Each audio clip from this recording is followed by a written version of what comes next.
Hello, my lovelies. Today's the 23rd of January 2025. I hope you can't tell the difference that this isn't really Sirius because he jumped off. So we have a stand in, or a clone, or a double who's taking his place just for the duration of this reading. So the day's energy numerologically is a 6, and 6 is to do with love and harmony and relationship and balance.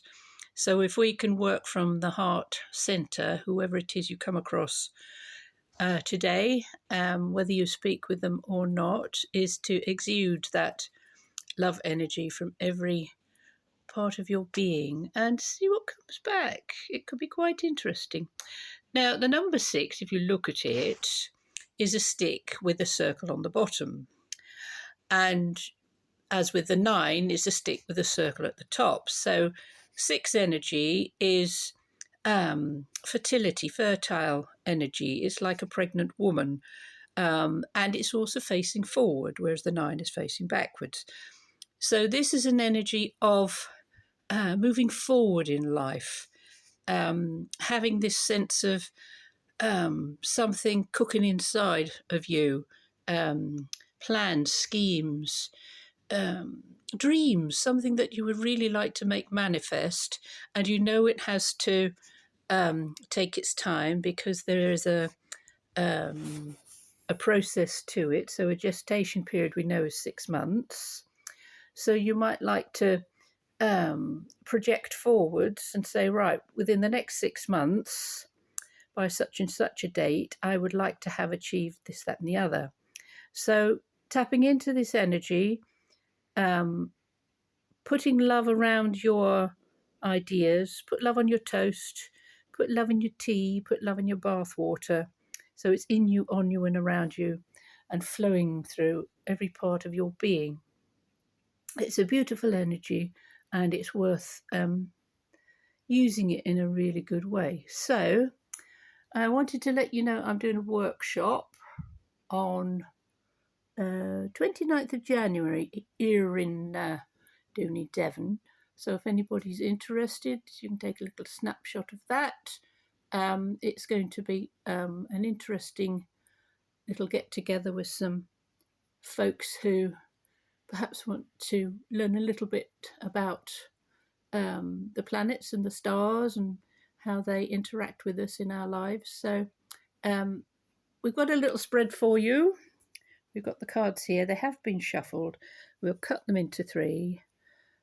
I can't really ask Stand-in Cat to blow on them. Oops. So, a 6th day. We'll see what shows up for messages for you. Hope you're all doing well. We just had a torrential rainstorm with thunder and lightning. I'm glad I live on a hill because the water ran quite swiftly, ran away. I thought it was going to take some of us with it, but gladly it didn't. And now it's beautiful sunshine. And we're looking for a rainbow. So if Iris shows up, she's the goddess of the rainbow. So 1, 2, 3, 4, 5, 6. That would be my rainbow I've been looking for. So let's have a little look. 2 of Pentacles, that's the energy around us at the moment. Queen of Wands, Emperor in the background. Oops. 2 of Swords, now that keeps showing up.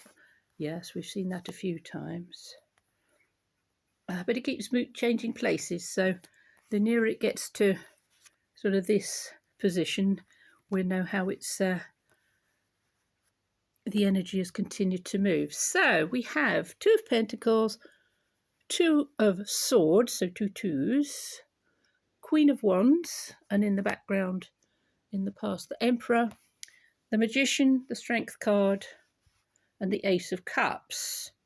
So that's nice because what we said about love, the 6th day being associated with love, well, this is Aphrodite or Venus, and she's holding a huge cup of love.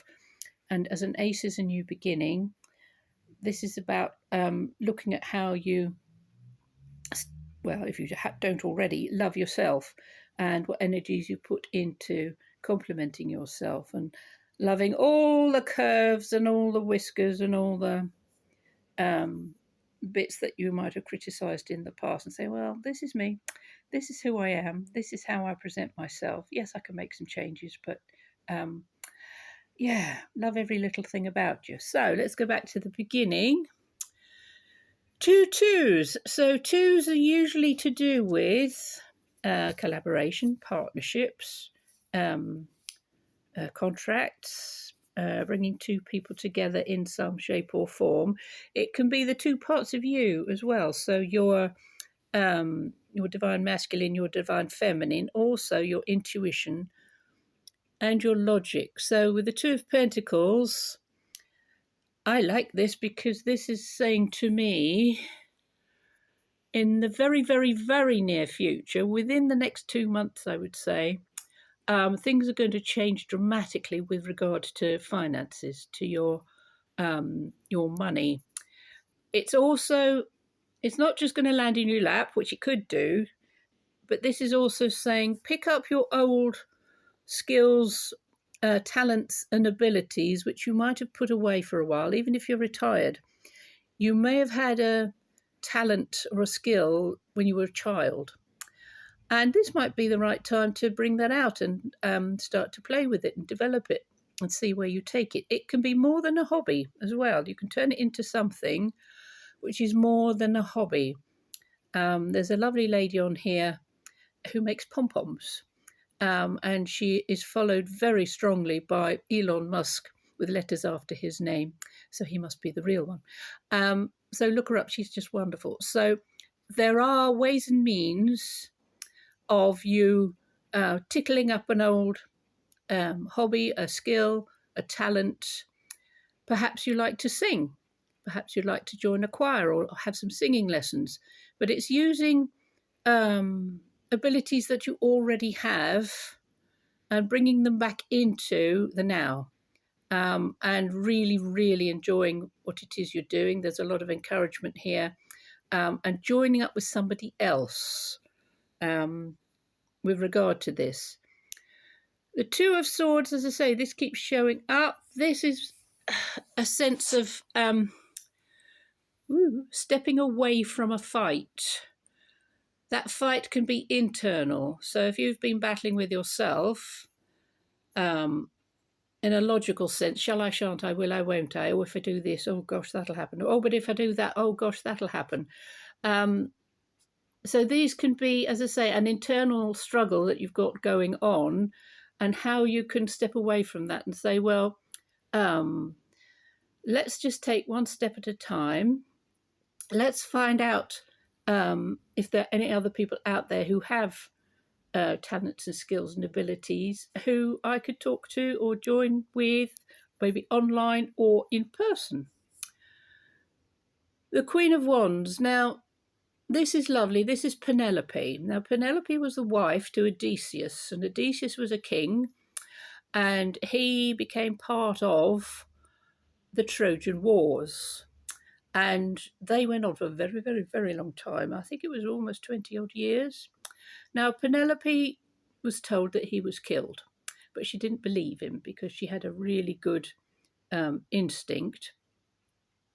And in the meantime, she had lots and lots of suitors who wanted to come along. Really, they wanted the land and also the wine in the cellars because they had the beautiful vineyard.